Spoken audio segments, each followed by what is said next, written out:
स्वागत करता हूं दोस्तों आप सभी का एक और नए वीडियो में, एक नई सुबह के साथ और थोड़े थोड़े गीले गीले शर्ट के साथ। क्योंकि आज मैं आ गया हूं एक नई कंट्री में। भाई जब मैं थोड़ा सा बाहर निकलता हूं ना, ये बारिश शुरू हो जाती है और ये पीछे छाता लेके घूमना पड़ता है। कि इसको आप एक कंट्री कह भी सकते हो, नहीं भी। इसके पीछे एक पूरा एक रीज़न ये है कि ये जो हांगकांग है वो एक चाइना का पार्ट है। ठीक है, तो यहाँ पे कैसा है कि one country two system framework. और अब ये क्यों हुआ, कैसे हुआ, ये मैं आपको बताता हूँ। तो भाई बात है 19th सेंचुरी की, जब हांगकांग पूरा चाइना का पार्ट था। और उस टाइम पे क्या था कि जो ब्रिटिशर्स थे उनको ये जो चाइना की जो टी है, चाय है, वो उनको बहुत पसंद थी। और ये जो पहले हांगकांग है वो पहले एक पूरा फिशरमैन विलेज था। यहाँ पे इतना जो आप देख रहे हो बिल्डिंग, जो सारी सारी बड़ी बड़ी जो बिल्डिंग है पीछे, वो ऐसा कुछ था नहीं यहाँ पे। वो एक पूरा एक विलेज था, एक सॉल्ट प्रोडक्शन साइट। तो ये एक फाइनेंशियल हब बना कैसे? तो जैसे कि मैंने कहा कि जो ब्रिटिशर्स है उनको यहाँ की चाय बहुत पसंद थी, चाइना की। तो उन्होंने क्या किया, वो चाइना से ये चाय, सिल्क, ये सारी चीज़ें बाई करते थे। लेकिन बदले में चाइना सिर्फ और सिर्फ सिल्वर एक्सेप्ट करता था, यानी कि चाइना सिर्फ और सिर्फ चांदी मांगता था। तो ब्रिटिशर्स के पास चांदी कम होने लगी। तो फिर उन्होंने क्या किया, उन्होंने एक इलीगल तरीके से ओपियम का स्मगलिंग स्टार्ट कर दिया, यानी कि अफीम का स्मगलिंग स्टार्ट कर दिया। और धीरे धीरे, oh we have to go this way, just a minute. तो धीरे धीरे चाइनीज लोगों को इनकी एडिक्शन हो गई। और ये बात जब चाइनीज गवर्नमेंट को पता चली, तो उन्होंने क्या किया, उनका एक शिप वगैरह था उसको डिस्ट्रॉय कर दिया पूरा। ओपियम से भरा हुआ शिप था, उसको डिस्ट्रॉय कर दिया, कंटेनर था। तो इससे ब्रिटिशर्स को काफ़ी लॉस हुआ। तो फिर उन्होंने क्या किया, उन्होंने एक वॉर स्टार्ट कर दिया। और वो वॉर में चाइना हार गया और उनको हांगकांग ब्रिटिशर्स को देना पड़ा। उसके बाद ब्रिटिशर्स ने यहाँ पे पोर्ट्स खोले। फिर उनका जो टैक्स सिस्टम था इंपोर्ट एक्सपोर्ट का, वहाँ पे उन्होंने टैक्स सारा ड्यूटी फ्री कर दिया। और उसके बाद धीरे धीरे एक सेकेंड वॉर हुआ। एक सेकेंड भाई, रोड क्रॉस कर लेता हूँ मैं।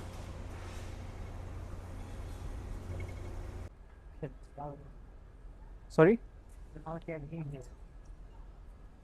We can not enter. Yeah, I don't know where is it. तो सेकेंड वॉर इसलिए स्टार्ट हुआ कि उनको और एक्सपांड करना था, उनको और पोर्ट्स बढ़ाने थे और उनको और से और प्रॉफिट कमाना था। तो उन्होंने इंपोर्ट एक्सपोर्ट सारा ही ड्यूटी फ्री कर दिया, जहाँ पे कोई टैक्स ना लगे। और उसके बाद फिर क्या हुआ कि 99 ईयर्स तक उन्होंने एक लीज साइन किया चाइना के साथ 1898 में, कि ये तब तक एक सेपरेट पार्ट रहेगा। ठीक है। और उसके बाद क्या हुआ कि जब चाइना ने बाद में उनका जो ट्रेड है वो ओपन किया, तो एक पूरे दुनिया के साथ एक चाइना, हांगकांग और एक पूरे दुनिया के साथ एक ब्रिज बन गया। और उनका ट्रेड स्टार्ट हुआ। और उसके बाद ये पूरा जो हांगकांग आप देख सकते हो, अभी जो आप देख रहे हो, वो पूरा एक फाइनेंशियल हब बन गया। और 1997 से लेके 50 साल तक इनका एक अग्रीमेंट है कि हांगकांग जो है वो पूरा अपना एक सेपरेट सिस्टम चलाएगा, यानी कि one country two system framework. हालांकि अभी आप देखो तो हांगकांग की एक करेंसी अलग है। ठीक है, हांगकांग एक अलग पासपोर्ट भी इश्यू करती है। और यहाँ पे मैंने देखा कि यहाँ पे कुछ कुछ जो कार्स है वहाँ पे 2 नंबर प्लेट्स भी है। तो ये इसलिए क्योंकि अगर उनको मेनलैंड चाइना जाना हो तो भी वो जा सकता है और वो हांगकांग में भी ड्राइव कर सकते हैं। और दूसरी बात कि अगर सिमिलरिटीज़ की बात करें तो जो मिलिट्रीज़ है, आर्मी है, वो सारी यहाँ पे चाइना की है। तो इस तरीके से चलता है इनका ये one country two system framework.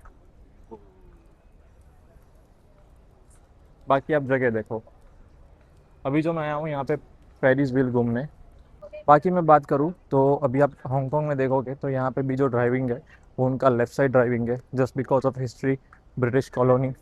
और कुछ कुछ बिल्डिंग्स है, जगह के नाम भी ऐसे है कि किंग स्ट्रीट, कॉजवे बे। तो ये जो सारी चीज़ें है वो वहीं से हेरिटेज होके आई है। तो भाई यही फ़र्क होता है जब आप नाम नहीं बदलते लेकिन आप काम करते हो, काम बदलते हो। और अभी हम जा रहे हैं फेरिस व्हील में बैठने के लिए। ये भाई को फेरिस व्हील में बैठना है। You want to say something to camera? भाई ये ना चाइना से है, तो इसने मुझे बोला कि ये तो चाइना में ब्रेकफास्ट नहीं करता, और ये चाइना में इसने मुझे बोला कि ये लोग शावर भी नहीं लेते बाहर जाने से पहले। जब सुबह उठते हैं डायरेक्टली आपको जाना हो, सीधा उठो और बाहर चले जाओ। तो मैंने उसको पूछा ऐसा क्यों, तो वो बोलता है हम जब शाम को जब आते हैं काम वाम करके वापस, तब हम शावर लेते हैं। तो इनका भी भाई अलग ही सिस्टम है। भाई फेरिस व्हील वाली राइड तो थोड़ी ठीक ही थी, मेरे को उतना मज़ा नहीं आया उसमें, लेकिन मेरे दोस्त को जाना था तो फिर हम गए।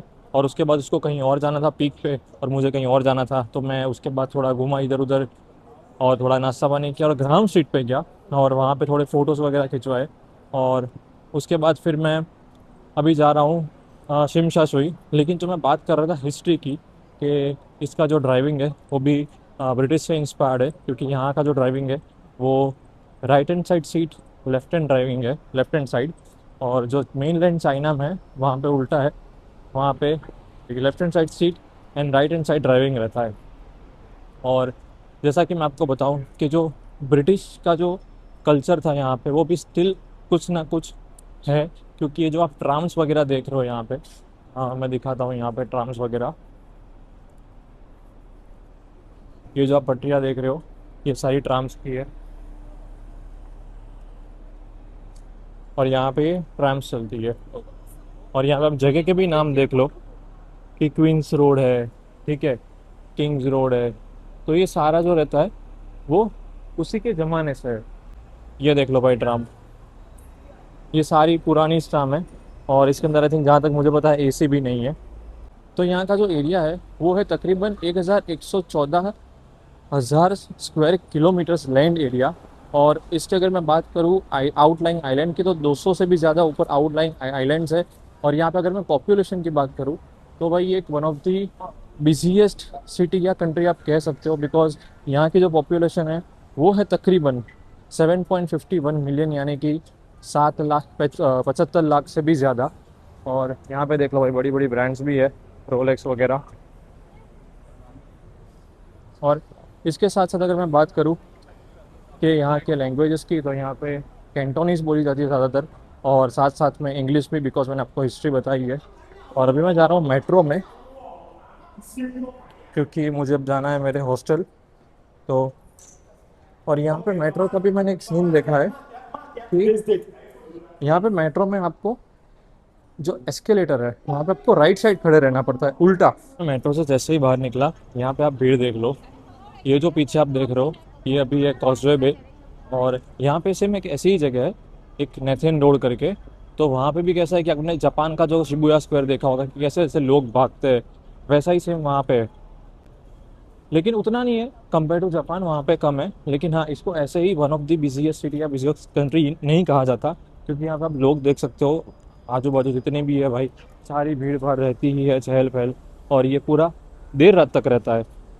और भाई महंगाई तो भाई यहाँ पे इतनी है, मैं क्या बताऊँ, क्योंकि एक एक टाइम का मील आपका 500 रुपये का हो ही जाता है। आप कुछ भी लो छोटा मोटा, $30 $40, तो आप उसको 12 से मल्टीप्लाई कर लो, 12 4 ज़ा 48, तो ऑलमोस्ट आपके 500 रुपये हो ही जाते हैं। और छोटा मोटा कुछ भी ड्रिंक्स वगैरह लो तो $10-20 चले गए। और उसके बाद भाई यहाँ पे रूल्स है ना, मैंने देखा कि कई कई लोग यहाँ के लोकल्स या कुछ लोग यहाँ पे रूल्स फॉलो नहीं करते। जब मैं सिंगापुर में था तब वहाँ पे लिटरली लोग रूल्स फॉलो करते थे। हाँ, वहाँ पे भी थे कुछ लोग, बट यहाँ पे ज़्यादा है, क्योंकि यहाँ पे लोग कहीं पे भी स्मोकिंग कर देते हैं। वैसा ही होता है, जब आप ब्लॉग में ध्यान दो और आप फोकस ना करो आपको कहाँ पे जाना है। अब यहाँ से मैं आगे जाऊँगा, आगे से जाके मेरा जो हॉस्टल है वो राइट हैंड साइड है। और यहाँ पे आप देख लो भाई, जो पीछे लाइन लगी है बस के लिए लाइन लगी है, लोग बस के लिए खड़े हैं। और यहाँ पे काफ़ी डिसिप्लिन में है, लोग ऐसे प्रॉपरली लाइन में खड़े रहते हैं। वैसे तो कोई दिक्कत नहीं है, आप पूरा आओ घूमो, जगह बहुत अच्छी लगी मेरे को। और अगली आने वाली वीडियो में मैं और दिखाऊंगा कि यहाँ पे आपको कौन कौन सी जगह पे जाना चाहिए। जो जो सारी मैंने लिस्ट आउट करी है, बहुत ही रिसर्च करके लिस्ट डाउन करी है, तो वो भी मैं आपको दिखाऊंगा। वहाँ का कितना खर्चा रहता है, सारी चीज़ें बताऊंगा। तो आज का वीडियो तो मैं यहीं पे एंड करता हूँ। अगर वीडियो अच्छा लगा हो तो लाइक शेयर एंड सब्सक्राइब जरूर कर देना। मिलता हूँ आपसे अगली वीडियो में, तब तक के लिए बाय बाय।